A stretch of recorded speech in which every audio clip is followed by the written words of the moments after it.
The day the doctor said, "We need to talk," and her life fell apart. The waiting room felt too small for the amount of thought Marina was trying to hold together. The air conditioner blew a stream of cold air that had nothing to do with the heat gathering inside her chest. Her hands rested on her lap, fingers intertwined in a familiar automatic way, like it was the only thing keeping her body from trembling. Eduardo sat only a few steps away, yet he felt miles from her.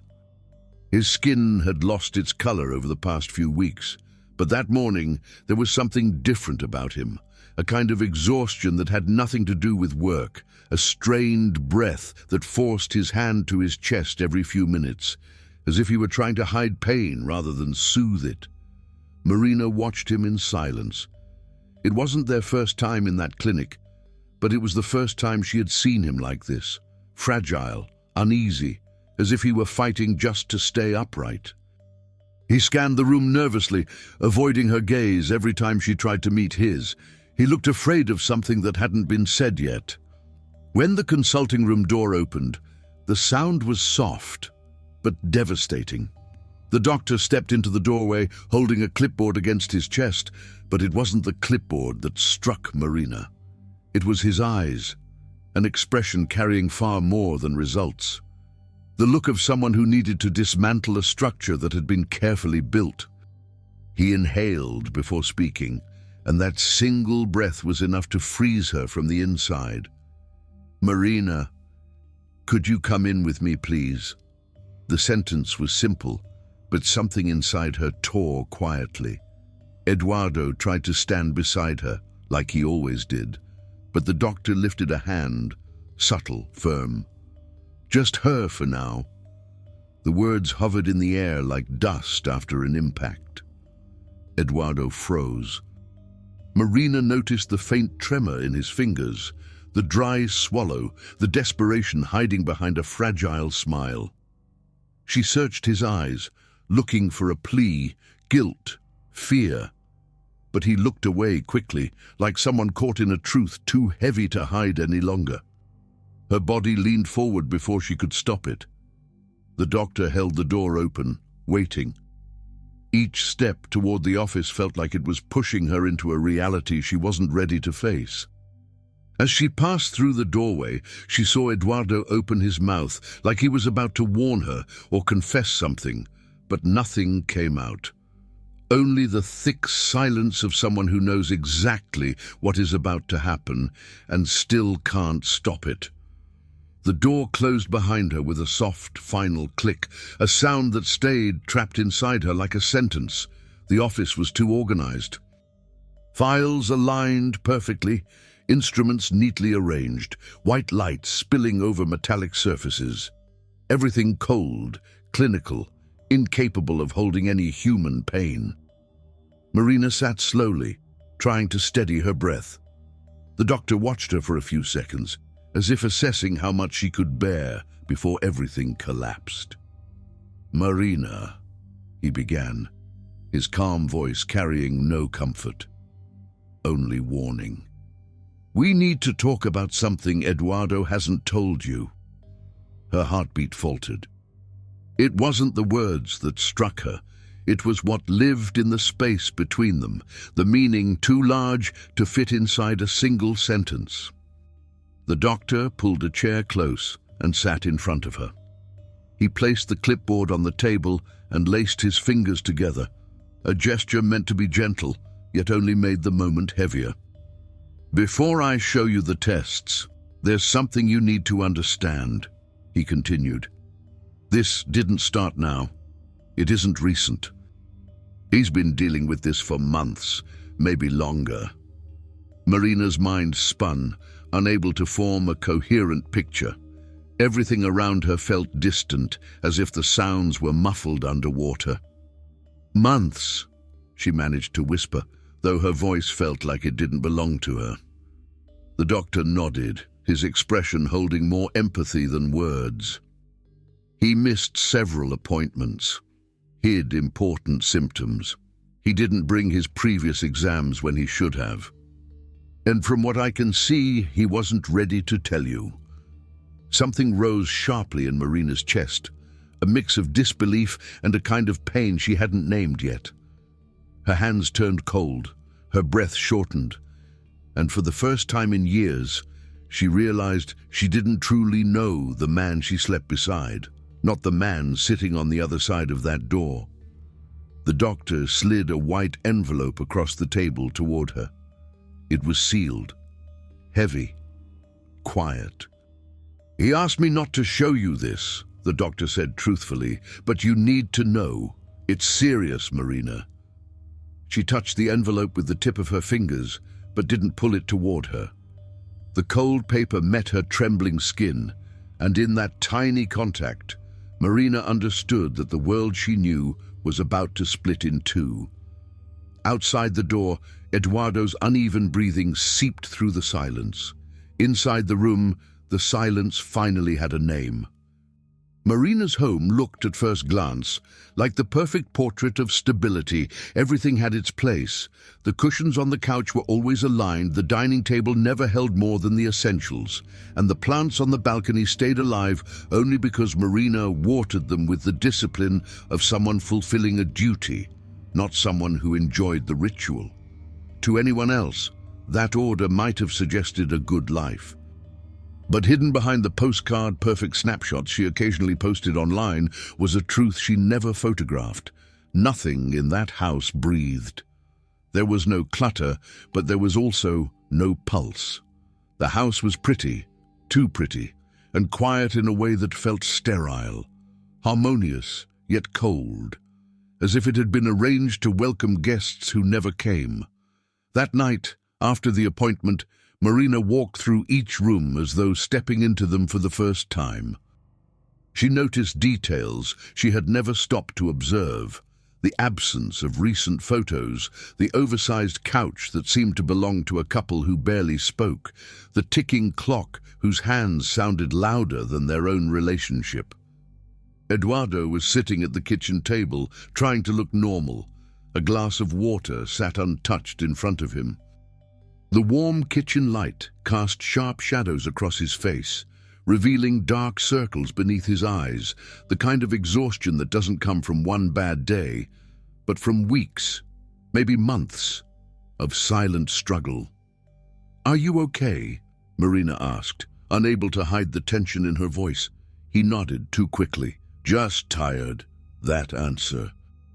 The same "just tired" he gave when he came home too late, when he dodged difficult conversations, when she asked if something was wrong and he offered a thin smile, the kind that never reached his eyes. She sat across from him, watching the uneven rise and fall of his chest.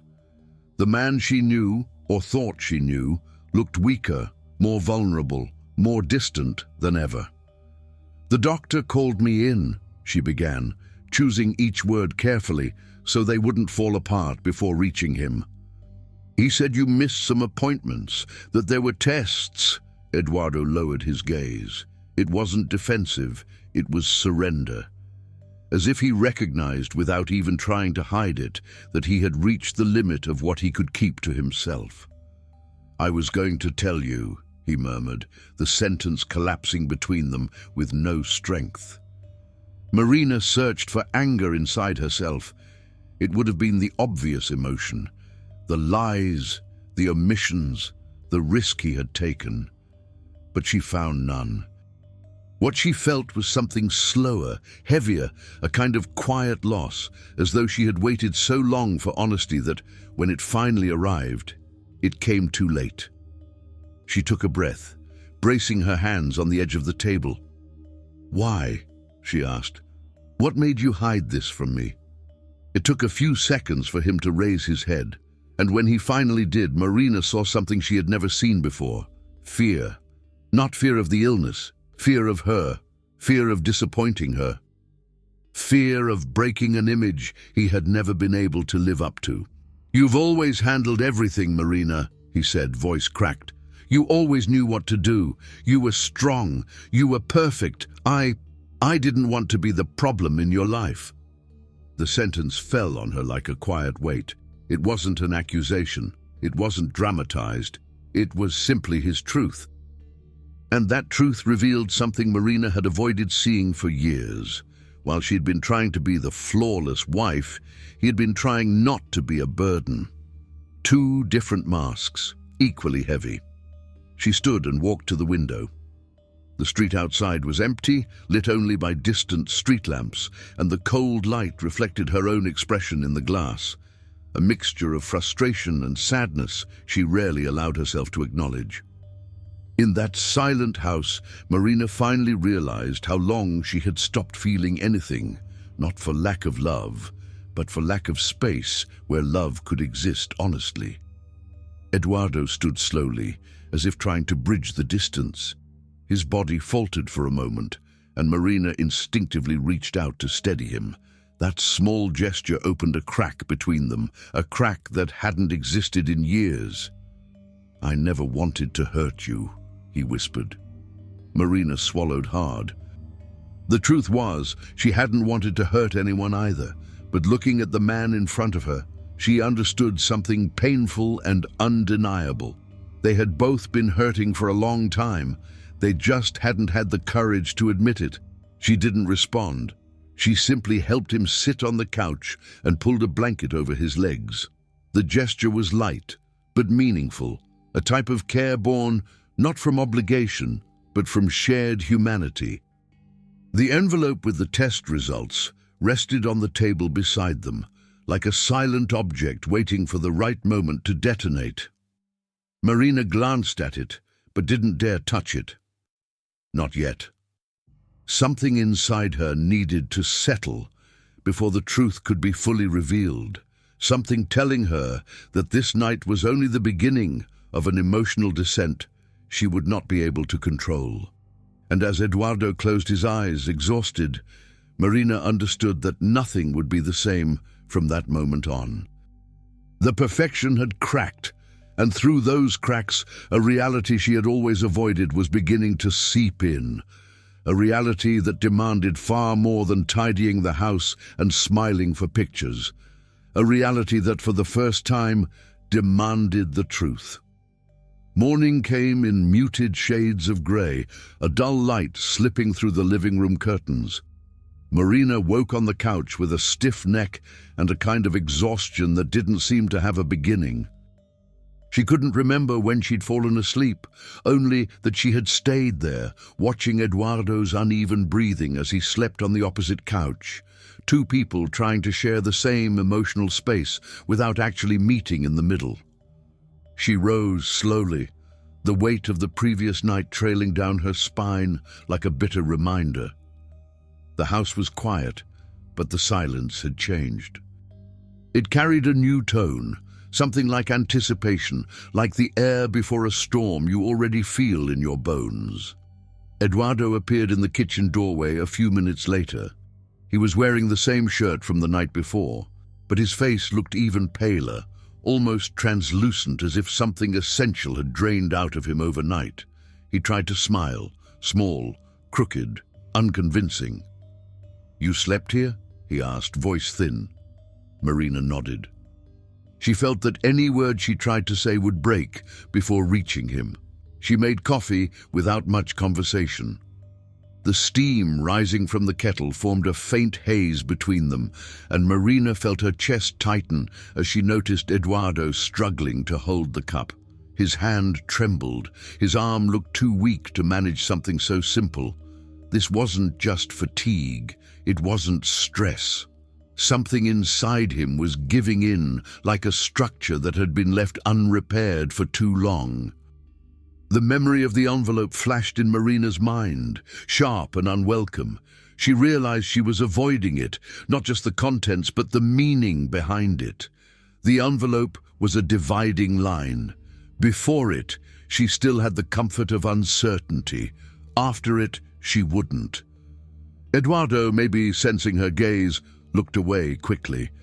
A silent retreat, one that spoke louder than anything he could have said. "I need to go back to the clinic today," he murmured, as if announcing a plan he already knew he wouldn't follow through. "It's just a quick check." Marina studied him carefully. His expression tried to project composure, but his features were subtly twisted by pain, as though each word he spoke cost him something. There was a barely noticeable tremor in the corner of his mouth, the kind of tremor that appears only when someone is trying to lie gently. "I'm going with you," Marina said, her tone calm, leaving no room for debate. Eduardo opened his mouth in that old habit of offering explanations, then closed it again. There was nothing he could say that would hold up now. They drove in the same car, in complete silence. The world outside moved with its usual rhythm, people walking, cars passing, shops unlocking their doors, while Marina felt as if she was crossing a narrow bridge towards something inevitable. At the clinic, the doctor didn't even pretend to be surprised to see them together. There was something in his expression that suggested this conversation had been unavoidable for far longer than either of them understood. After a brief wait, they were called in. The doctor asked Eduardo to sit and pulled out a chair for Marina in a gesture that felt almost symbolic. From that moment on, she would be part of everything, whether she had been included before or not. He opened the folder of test results, took a slow breath, and spoke in a tone that left no space for hopeful interpretations. "Eduardo, the condition has progressed. Significantly." The sentence sliced through the room.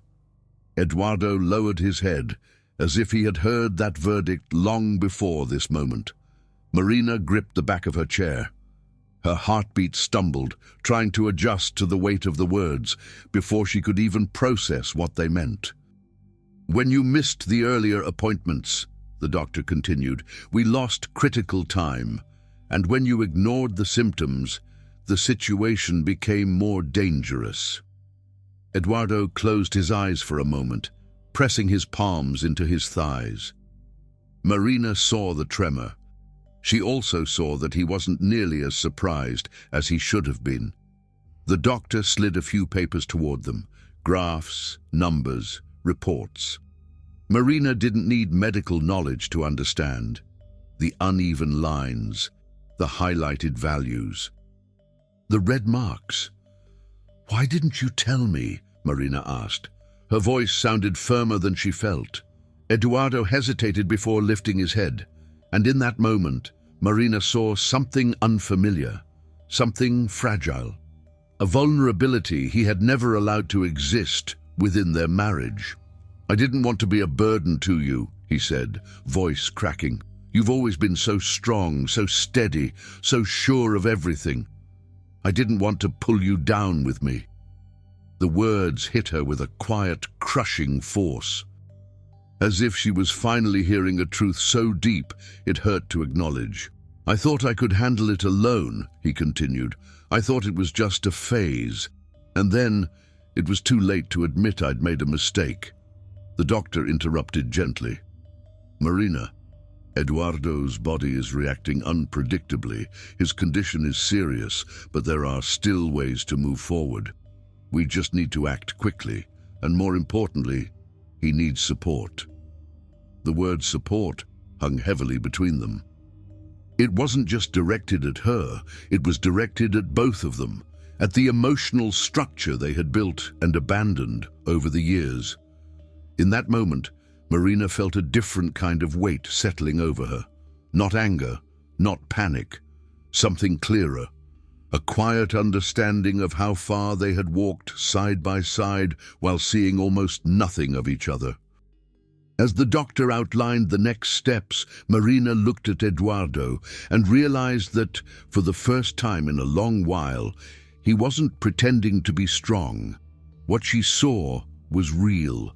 Fear, regret, and something else, something almost childlike, a silent plea for help he had never known how to voice. The moment was devastating, but beneath the devastation something else stirred, something Marina hadn't expected to feel. A beginning. Of what, she didn't know. But something inside her recognized that this truth, painful as it was, needed to finally be seen, and that from this moment forward, nothing would survive behind polite smiles or well-kept routines. The fall had started, And somehow, Marina sensed that this fall might be the only way to finally see what had been hidden all along. The afternoon dragged on, as if time had been trapped inside thick glass, slow, heavy, unable to move the way it should. Marina and Eduardo returned home after the appointment, but it wasn't the same home, and they weren't the same people walking through that door. Everything that once felt familiar now seemed off, like they had stepped into a replica of their lives, accurate in appearance but emotionally hollow. Eduardo walked slowly, discreetly steadying himself on the furniture as he moved.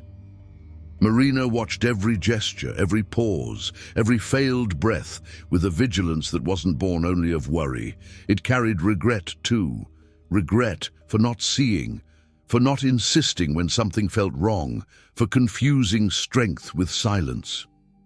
He eased himself onto the couch with the caution of someone afraid his own weight might be too much.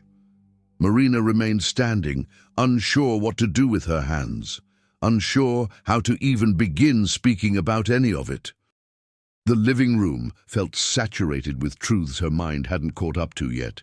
"The doctor wants you back early tomorrow," she finally said, keeping her voice as steady as she could. "He mentioned starting treatment right away." Eduardo nodded, but there was something hollow in the movement, a mechanical acceptance without conviction, like someone too exhausted to even resist. Marina sat beside him, leaving a small distance between them. Not out of coldness, but because the physical space seemed to mirror the emotional space between them. And it was wide, wider than she wanted to admit. "Are you in pain?" she asked quietly. "Just a strange kind of tired," he answered, staring at his hands as if trying to understand what had changed in them. "Sometimes I can't breathe right. Sometimes it hurts, but I got used to it." The words "I got used to it" slid into Marina like a slow blade. No one should ever get used to pain. No one should carry something so heavy, alone for so long, and call it habit. "Why didn't you tell me?" she asked, not accusing, not angry, just voicing the question that had been sitting between them since everything began. Eduardo took a deep breath and held it for a few seconds. When he let it out, the sound felt like something breaking inside him. "I was afraid of the look on your face if I admitted I wasn't okay," he said softly. "You always had a certainty I never had. You always seemed so sure of yourself, and I didn't want to be the fragile part of our life." A knot formed in Marina's throat, tightening everything she'd tried so hard to keep orderly. He wasn't saying it to hurt her. He was saying it because it was the truth, his truth. And in that moment, she saw how cruel the logic of their marriage had been, one trying to be perfect, the other trying not to be a burden. The result was this: two strangers sitting in the same room, unsure how to return to who they once were. When Eduardo tried to stand and walk to the bedroom, his legs failed. He grabbed the arm of the couch, but his body gave out before he could steady himself. Marina rushed to him, holding his shoulders as he gasped, eyes squeezed shut from the pain. "Come here," she said, this time without hesitation. "Lean on me." And he did. The feeling of him close, the weight of his body, the heat of his skin, the short, shallow breaths against her shoulder, stirred an emotion inside Marina she didn't know how to name. It wasn't just fear, it was recognition, a painful understanding of how hard he had tried to look whole when he had been falling apart piece by piece. Getting him to the bedroom required a level of care Marina hadn't given him since the early days of their marriage. Real care. Human care. Care born not from obligation, but from fear. The fear of losing him before she even understood what she still felt. She helped him lie down, adjusted his pillow, pulled the blanket over him. Eduardo closed his eyes, finally letting his body release the tension it had been carrying for hours. Marina stood there for a moment watching him, There was a paleness in his face that didn't belong to the man she once knew. A vulnerability that clashed violently with the image of strength he had always tried to uphold. The envelope was still on the living room table. Marina walked back to it, moved by an instinct she had been trying to resist since the night before. She picked it up with both hands and stepped out onto the balcony, where the natural light exposed everything without mercy. When she broke the seal, her chest tightened. The papers inside revealed more than numbers. They revealed time, weeks, months. Evidence of a deterioration that could have been treated. Days when he'd been in pain and said nothing. Appointments he'd skipped. Calls from the clinic he ignored. And in the corner of one page, a note handwritten by the doctor. Patient, afraid to involve the wife. Marina felt tears rise before she could stop them. Not only sadness tears, recognition tears. He hadn't lied because he didn't trust her. He had lied because he trusted her too much, because he feared being the source of her exhaustion. She leaned against the railing, letting the cool wind hit her face. She closed her eyes, trying to steady the avalanche inside her. Grief, guilt, anger, love, frustration, fear. Everything at once, everything too dense to separate. A sound came from the bedroom, something hitting the floor. Marina ran, her heart beat in a way it hadn't in years. Eduardo was on the ground, struggling to push himself up on his elbows, but too weak to manage it. "I was just going to get some water," he said, voice trembling with embarrassment. "I thought I could." Marina knelt beside him, holding him firmly but gently. He looked at her as if apologizing simply for existing. "You don't have to do anything alone," she whispered, not even realizing her voice had softened. "Not anymore." Eduardo closed his eyes, as if those words had loosened the last bit of resistance he'd been clinging to. She helped him back into bed, placed a glass of water on the nightstand, and stayed there for a while, watching him the way someone looks at the past and the future at the same time, trying to understand what had broken and what could still be rebuilt. The truth was simple and devastating. Their time was starting to run out, and there was so much they had never said to each other. And without realizing it, Marina had taken the first step into a journey that would change everything, not only Eduardo's life, but her own. Night fell with a different weight, as if darkness had stopped being the simple absence of light and become a territory where old fears finally found room to surface. Marina stayed awake, sitting in the corner of the living room, watching the doorway of the bedroom where Eduardo was trying to sleep. Even from a distance, his breathing sounded uneven, fragile, always on the verge of breaking. There was something deeply unsettling about realizing that silence, once a normal part of their routine, had become an enemy. A silence that no longer hid peace, but deterioration. A silence that screamed louder than any argument they had ever avoided. She held the opened envelope in one hand, the pages spread across her lap. Under the warm glow of the lamp, the words seemed to rise like verdicts she wasn't ready to accept. Significant progression. Condition worsening. Immediate intervention recommended. Patient reluctant to disclose. Increased episodes of weakness. Those phrases, clinical, succinct, carried an entire story. A story that had been unfolding parallel to the life they shared, a life full of appearances now peeling away like old paint. The phone rang a little after 2 in the morning. Marina answered on the second ring, her heart pounding, before she even heard the voice on the other end. "I'm sorry to call this late," the doctor said, his tone already preparing her for the worst. "But I need you both to come to the hospital today. We can't wait until morning." Marina didn't respond right away. Her stomach dropped, as if reality had pulled the floor out from under her. She stood quickly, went to the bedroom, and switched on the light. Eduardo opened his eyes slowly, like someone who hadn't truly slept in weeks. "The doctor called," she said, her voice tight. "We need to go now." Eduardo tried to stand too fast, and his body rebelled. Dizziness overtook him, his gaze unfocused, his hands searching for support that wasn't there. Marina rushed to hold him, feeling the weight of his body partially collapse onto her. He breathed, like each inhale was a battle. "Just give me a minute," he murmured, though it was clear he didn't have enough control to stand on his own. Marina helped him sit, helped him put on his shoes, adjusting his clothes with a tenderness laced with desperation. It felt like preparing someone for a battle no one knew if he could win. The drive to the hospital was silent, cutting through empty streets lit only by flickering streetlights. Eduardo stared ahead at nothing, as if trying to anchor himself to whatever courage he had left. Marina gripped the wheel firmly, though everything inside her trembled. At the hospital, urgency replaced any semblance of routine.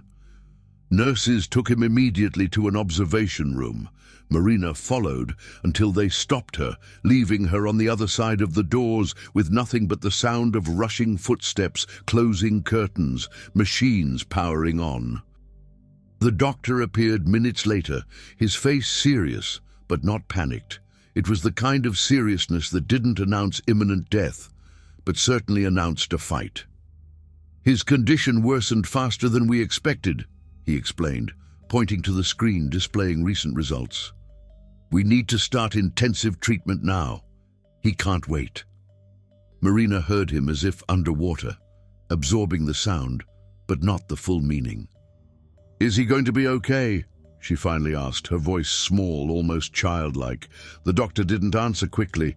He stepped closer, speaking with a tone more human, more transparent. "Marina, the truth is, we're dealing with a serious illness, and he waited far too long to seek help. We'll do everything we can, but you need to prepare yourself. Improvement is possible, but so is the opposite." It was the first time someone had spoken out loud what Marina had felt but never named. Eduardo's fragility wasn't only physical, it was the echo of something deeper, years spent trying to be strong so she wouldn't have to carry him. She wiped a hand over her face, as if trying to gather her scattered pieces. When she finally entered Eduardo's room, she found him connected to monitors, his breathing assisted, his eyes dim but aware. He saw her and tried to smile, but it dissolved into something faint, exhausted. "I'm sorry," he whispered, struggling. Marina moved slowly, as if learning to walk through this new universe. She sat beside the bed and held his hand, feeling the cold that started at his fingertips and crept up toward his wrist. "I don't want an apology," she said softly. "I just want you here." Eduardo closed his eyes and squeezed her hand with whatever strength he had left. Such a small gesture, so fragile, and yet it carried a plea so deep that Marina felt her heart crack. Not in despair, but in recognition. Because in that moment, she finally understood something essential. The biggest secret wasn't the illness he hid. It was the loneliness they had both accepted as part of their life. They weren't enemies. They weren't strangers. They were two people who had forgotten how to lean on each other. When Eduardo opened his eyes again, silent tears ran down his temple. Not dramatic tears, quiet ones, the kind that appear when someone finally stops resisting the truth. "I didn't want you to carry this," he whispered. Marina felt her breath hitch. "I've been carrying much more," she answered, her voice calm. "I just didn't see it. But now, we carry this together." The doctor entered then, carrying a tray of equipment. He met Marina's gaze before speaking. "From here on out, things get harder, but they also get more important." The words were soft, but they carried exactly the weight of what awaited them. It was the beginning of the battle. And Marina knew, with an unfamiliar clarity that she wasn't going anywhere. Not this time. The first days in the hospital were a blend of mismatched rhythms, hours that dragged endlessly, and minutes that vanished without warning, stealing from Marina any sense of control she thought she still had. She lost count of how many times she walked down the same hallway, heard the same machines beeping, watched the same nurses move with a pace that carried the weight of entire lives in every step. Eduardo was taken to the intensive care unit the next morning. Marina walked behind the stretcher with her chest tightening, holding onto the edge of the sheet as if that small touch could keep him tethered to the world. He was conscious, but each breath seemed pulled from a place deeper than his lungs, as if breathing had become a task his body no longer knew how to perform. Inside the ICU, the lights were too bright, the air thick with antiseptic, sharp and cold, burning the eyes, reminding her constantly that in this place there were no distractions, no masks, no everyday life, only raw vulnerability. Marina waited outside while the team settled him in. Time didn't move inside those walls. Every second she strained to hear something, any sound that meant he was stable, any movement that could reassure her. But what reached her was only the steady rhythm of monitors, marking each beat as if measuring the distance between losing and saving.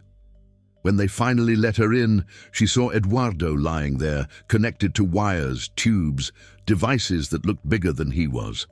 His chest rose and fell with effort, and his eyes were closed, as if his body had momentarily surrendered to exhaustion. Marina approached slowly, each step echoing louder than it should. She sat beside him and held his hand, cold, colder than she had ever felt it. The touch brought a tear to her eyes, unexpected and heavy.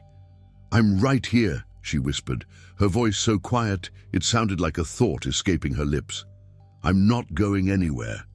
The following days forced Marina to live between two worlds, the hospital and the hollow silence that waited for her at home. The house felt smaller now, dimmer, stripped of life. She wandered through the rooms as if trying to recognize her own existence, realizing for the first time how little she had truly seen. She picked up Eduardo's shirts from the drawer and breathed them in, trying to remember the version of him that existed before all this pain. She touched objects, old photos, scraps of paper, feeling something twist inside her at the thought of how many details she had overlooked. Their life together had passed both too quickly and too slowly, making it impossible to pinpoint when their love had begun to quiet. Back at the hospital, Marina stayed present for every exam, every bag of IV fluids exchanged, every conversation with the doctor. He guided her gently, but never lied about the severity. Some days, Eduardo seemed steady. Other days, he declined for no clear reason. Sometimes he opened his eyes. Sometimes he didn't. Sometimes he spoke for minutes. Other times he could barely lift a finger. One afternoon, when Marina entered his room, Eduardo was awake. His weak eyes searched for hers immediately. She approached him cautiously, her heart beating faster. "Marina!" he rasped, his voice barely there. She leaned closer, brushing her fingertips along his cheek. "I'm here," she whispered. "Talk to me. I'm tired." Those words, so honest, so stripped of anything but truth, broke something inside her. This wasn't the tiredness of a long day. It was the tiredness of someone who had fought alone for too long. "I know," she said softly, "but you're not fighting alone anymore, not now." Eduardo closed his eyes and tears slid from the corners. Marina wiped them gently, her throat tightening with emotion. He tried to smile, but it turned quickly into a grimace of pain. "Sometimes, I don't think I can do this," he confessed. "My body, it doesn't respond." Marina inhaled deeply, trying to steady the tremor running up her arms. "If you don't respond," she whispered, "I'll respond for you. If you can't hold on, I'll hold on with you. If you fall, I'll stay right here until you stand again." Eduardo opened his eyes, and in them was a blend of fear and gratitude, as if he had waited his whole life to be seen like this without having to fake strength. The days continued in this rhythm, a constant oscillation. Sometimes Eduardo stabilized for hours. Other times the machines blared warnings, sending Marina upright with her heart pounding. Nurses rushed in, adjusting equipment, administering medication. Marina watched everything, living in a state of permanent readiness, every second feeling crucial. One night, she fell asleep in the chair, holding his hand. She woke up to the jarring sound of alarms. Nurses rushed in, urging her to step back. Marina pressed herself against the wall, breath trapped in her chest, watching them move too quickly, trying to bring him back into balance. It was the most terrifying moment, the moment she realized his life was leaning toward a place where there were no negotiations. When the alarms quieted and the team finally left, Marina moved back to him without saying a word. His hand was warm again, and that warmth made him feel alive, even if barely. She pressed her forehead against his hand and let the tears fall freely. "I wasn't ready to lose you," she whispered in a trembling voice. "Not like this. Not before we truly found each other. Not before you knew everything I should have said." She paused, looking at him, at the face that was both familiar and changed. "I never saw you as a problem," she said finally. "Never. The problem was me, thinking I had to be perfect all the time. Pushing forward alone, without seeing how hard you were trying to keep up. I never gave you space to be human. I never gave you space to fall. And now I don't know how to live without you here." Eduardo didn't answer. He was sedated or deeply asleep. But Marina felt, somehow, that he heard her, maybe not with his ears, but with whatever part of him was still fighting.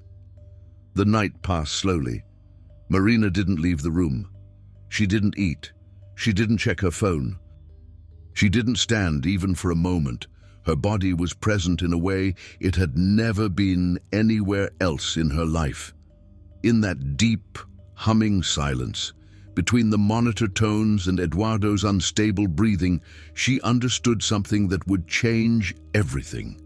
This wasn't just about saving his life, it was about saving what still existed between them, even if it was buried beneath layers of fear, exhaustion, and silence, even if it was barely flickering.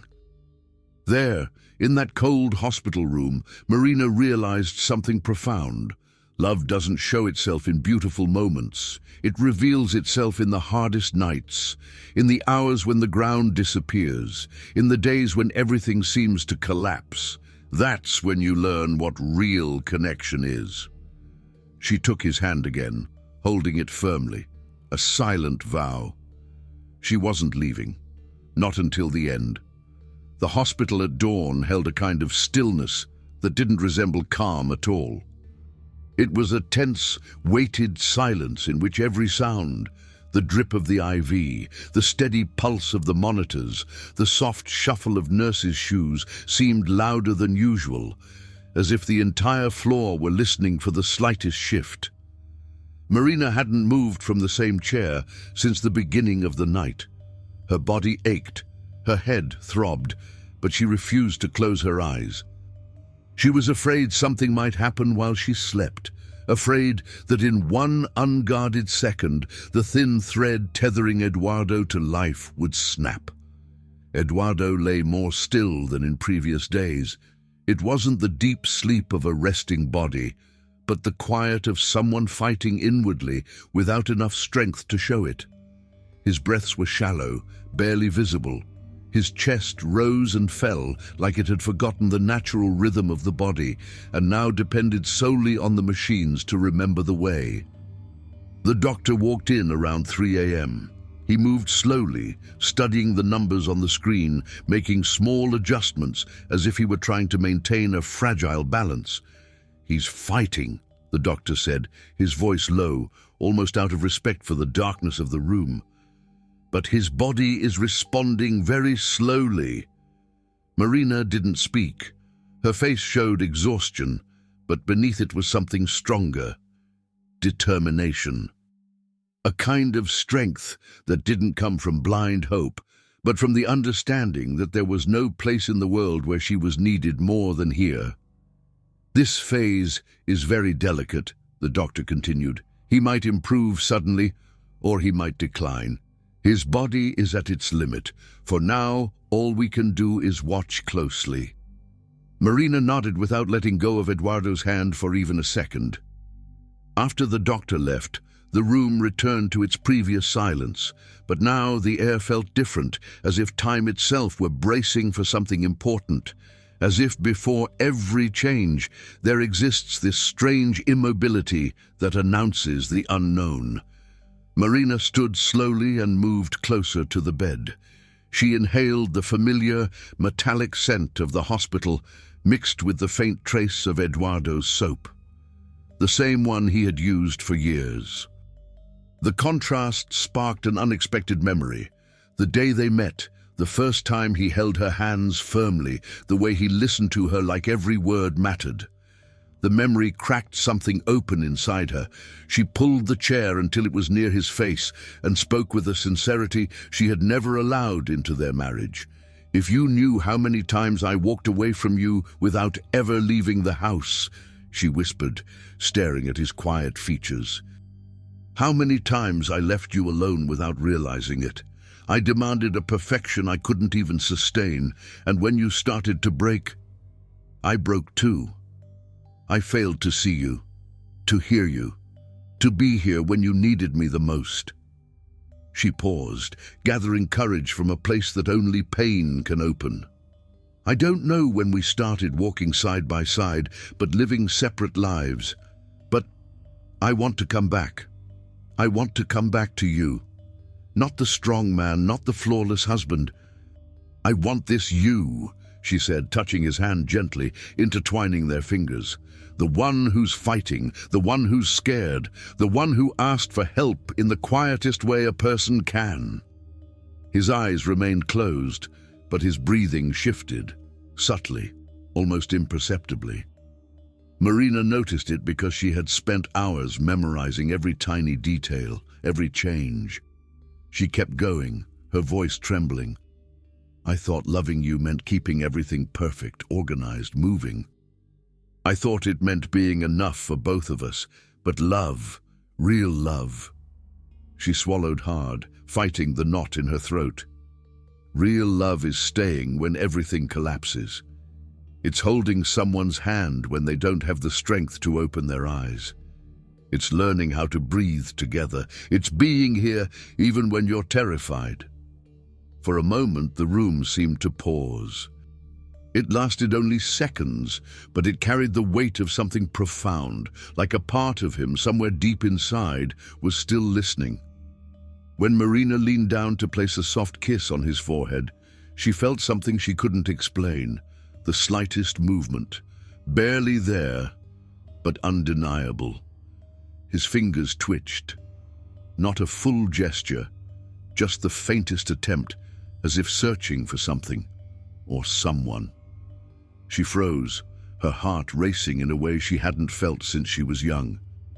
Tears filled her eyes, not of despair but of recognition, of a hope so fragile that any sound could shatter it.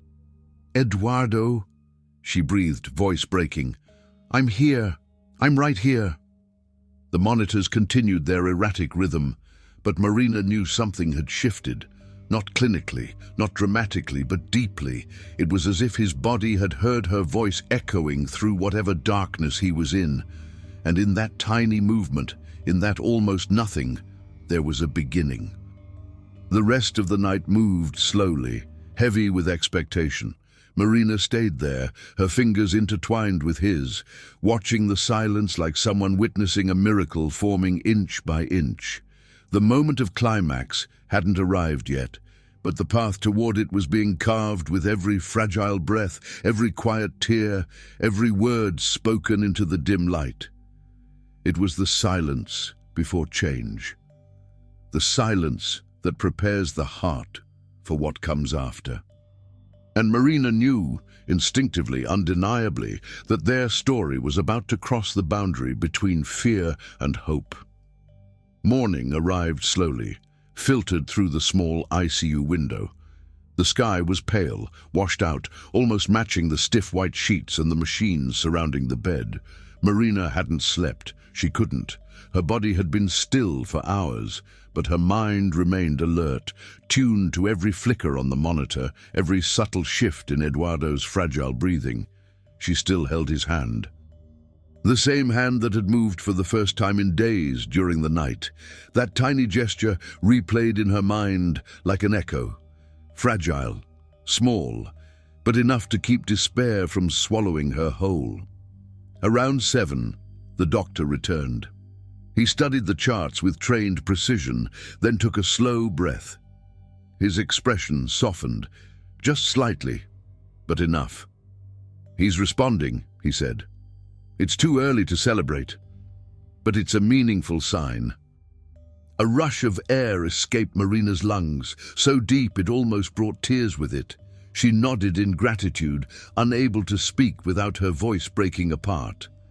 When the doctor left, and the room settled again into its cold hum of machines and muted light, Marina leaned forward and rested her head on the mattress near Eduardo's arm. She stayed like that for long minutes, breathing as if she were lending him a little of her own strength. That was when she heard it. A voice. Weak, hoarse. Barely more than an exhale. "Marina." Her head snapped up immediately. Eduardo's eyes were half open, heavy, blurred, as if it cost him more energy than he had just to focus on her. But they were open. They were looking at her. They recognized her. He tried moving his head, but Marina gently placed her hand on his shoulder, silently asking him not to waste energy. "I'm right here," she said, her voice trembling with all the emotion she had held back. "I never left." Eduardo drew a strained breath, but his gaze didn't falter. In his eyes was a mixture of fear, relief, and disbelief, as if he had truly thought he wouldn't see her again, as if he'd believed the world had grown too big and he too small inside it. "I thought I'd lost you," he whispered. Something inside Marina broke for good, not in pain, but in understanding. She leaned closer, careful with every movement. "You didn't lose me," she said softly. "I almost lost you. I'm the one who didn't see. I let you carry everything alone. I hid behind this idea of perfection, thinking that was strength, but all it did was build an ocean between us."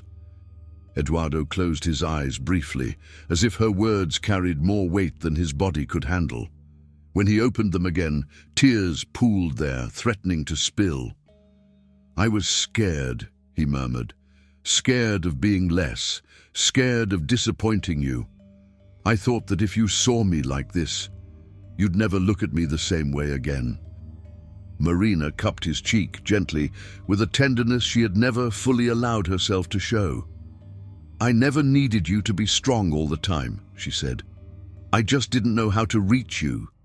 I didn't realize how fast you were falling while I was busy trying to keep everything standing, and when I finally understood, there was too much distance, too much silence, too much fear."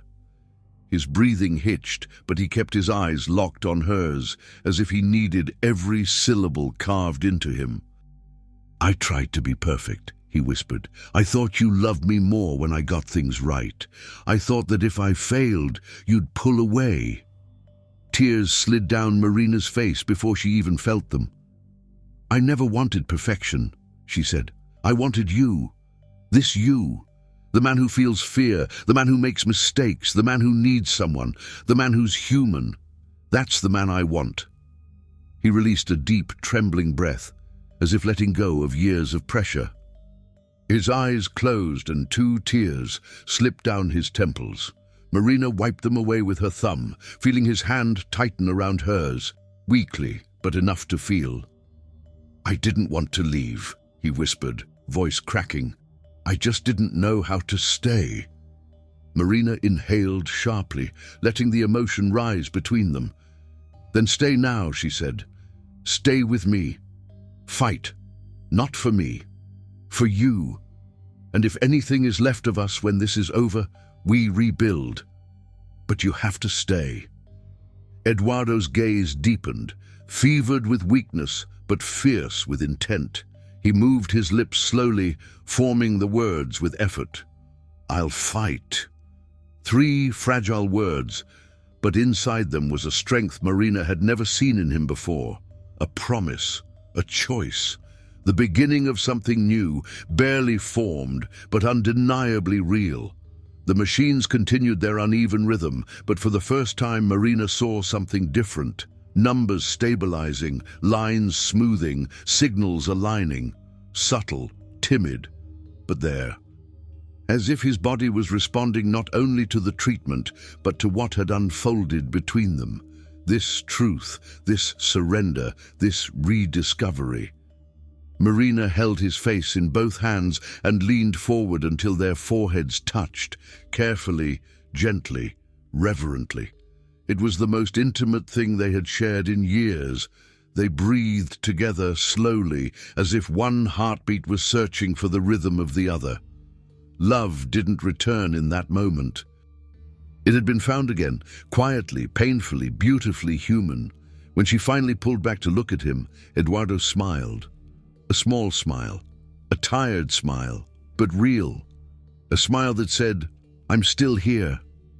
And Marina realized that for the first time in many years, she was here too, for real. The days that followed Eduardo's awakening were anything but simple. Getting better didn't mean returning to their old life.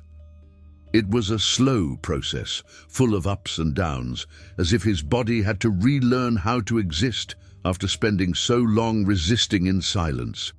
The medical team watched him closely, adjusting medications, tracking his responses, and Marina stayed with him through every step, not as a bystander, but as someone who was part of the process.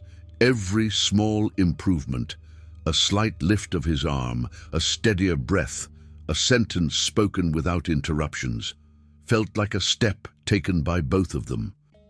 Marina was exhausted, but it wasn't the same exhaustion she felt at home, where perfection drained her for no reason. This exhaustion came from care, from presence, from truth, from giving herself to someone not out of duty, but by choice. Eduardo was more awake now, less distant. His face was still pale, but his eyes held something new, the look of someone who had confronted his own fragility and, because of it, was rediscovering the value of his own life. One morning, as a nurse adjusted his medication, Marina entered with a small cup of water. Her gesture was hesitant, but full of care. Eduardo watched her approach just as he did every day, but that morning, the silence between them felt different. She set the cup on the bedside table and raised the head of the bed so he could sit more comfortably. Eduardo pushed his hands against the mattress, and before he could strain himself, Marina gently placed her hand on his arm.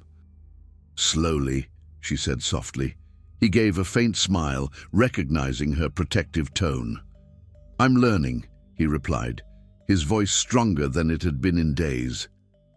Marina sat beside him, not too close, but close enough. They stayed silent for a few seconds, breathing the same air. It was a comfortable silence, the kind that didn't demand explanations or apologies. It was simply presence. Eduardo turned his head toward her. "Thank you," he said, sincere and unembellished, "for all of this, and for not giving up on me when I had already given up on myself." Marina took a few seconds before responding. She looked at his hands, still thin, still fragile, and then lifted her gaze. "I didn't stay because it was my responsibility," she said. "I stayed because, when everything fell apart, I realized there was still something between us worth saving. Not the perfect life, not the perfect couple, but us, just us, without decoration, without pretending." Without trying to be too strong, Eduardo inhaled deeply, absorbing her words. "I wish I had been stronger," he said quietly, almost regretful. Marina shook her head gently and touched his hand. "You were strong for too long," she said. "Strong to the point of breaking. Now, I just want you to be human." He closed his eyes, as if that truth brought relief to every corner of him. Weeks passed, and Eduardo was moved from the ICU to a regular room. Doctor visits became lighter. Physical therapy became part of the routine. Marina was present through it all, not urgently, not anxiously, but consistently. A presence that said, without needing words, "I'm here." And for the first time he believed it. When he was finally discharged, the day was bright, almost too bright. Marina guided Eduardo out of the hospital at a slow pace, matching his rhythm. He held the railing with his right hand and rested his left hand on her arm, not only out of weakness, but for security, connection, choice. When they reached home, it didn't feel like the old stage for maintaining appearances. It was simply a place that needed to be rebuilt with new intentions. On their first day back, Marina cooked a simple meal. They ate on the balcony, watching the street below. No rush, no pressure. Just two people learning how to exist beside each other again. Love returning not as romantic fireworks, but as a daily decision. A few weeks later, on a quiet morning, Eduardo sat on a bench at the park near their house, doing the exercises prescribed by his physical therapist. Marina watched from a few steps away, giving him space while still remaining present. When he finished the last movement, he called her with a small gesture of his hand. "Come here a minute." She walked over and sat beside him. The wind rustled through the trees, creating patterns of shifting light across their faces. "Do you remember," he began, "what the doctor said that first day? The day everything started to fall apart?" Marina nodded, her hands gripping the edge of the bench. "I remember. He said pain can lead to two places," Eduardo continued.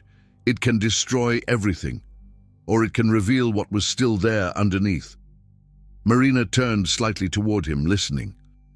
Eduardo took a slow breath, searching for the words. "I think pain gave back something the routine had erased, something neither of us knew how to rescue alone."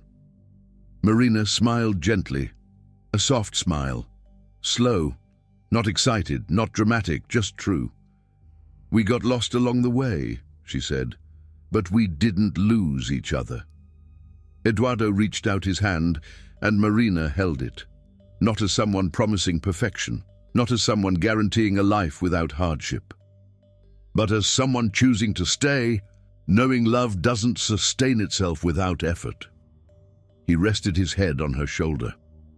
Marina closed her eyes for a few seconds, letting that small gesture fill spaces inside her that had been empty for too long. And in that quiet moment, without grand gestures, without speeches, without ceremony, she understood what had truly changed. It wasn't just Eduardo fighting to live. She was fighting too. Both of them were fighting for what still existed, for what had always existed, even when they couldn't see it. Marina's voice came gently, like a conclusion that had been forming inside her for weeks. "The doctor saved your life," she said. "But the truth saved ours." Eduardo squeezed her hand, stronger than before, and just like that, without perfection, without performance, without trying to look like anything, they took the first step into a new life. A life that no longer needed to look beautiful to be real, a life that finally breathed. If this story found you today, may your day be as warm as the feeling it leaves behind. Before you go, tell us in the comments where you're watching from. It means the world to us to know how far our stories travel and who walks this path with us. And if you can, subscribe to the channel. Your support keeps this space alive and helps us continue sharing stories that heal, touch, and stay.